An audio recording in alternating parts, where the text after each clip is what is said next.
కాకరకాయ ఫ్రై ఎలా చేయాలో ఇప్పుడు మనం చూద్దాము. కాకరకాయ పొట్టు ఇలా కొంచెం తీసేసుకోవాలి, మొత్తం కాకుండా ఇలా స్లైసెస్గా కట్ చేసుకొని సాల్ట్ వేసేసుకొని బాగా మిక్స్ చేసేసుకొని పక్కన పెట్టేసుకోవాలి. ఇప్పుడు ఒక మిక్సీ జార్లో ఎల్లిపాయలు, జీలకర్ర, సాల్ట్, కారం వేసేసుకొని మిక్సీ పట్టేసుకొని పక్కన పెట్టేసుకోవాలి.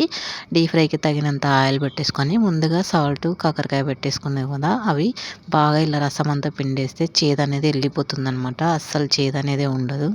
ట్రై చేయండి ఒకసారి. కరకరలాడే చిప్స్ లాగా మనకు ఉంటుందన్నమాట. రైస్లోకి ఒక సైడ్ డిష్ లాగా, లేదంటే అలానే తినేయచ్చు అనమాట.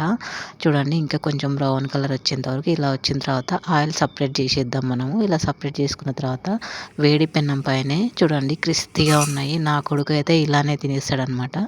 వేడి పెన్నం పైనే ఇలా కారం వేసేసుకొని కలిపేసుకుంటే మనకు కాకరకాయ ఫ్రై రెడీ అనమాట. ఇలా రైస్లోకి సైడ్ డిష్ లాగైనా తీసేసుకోవచ్చు, లేదా చిప్స్ లాగా తినేయచ్చు. Thank you.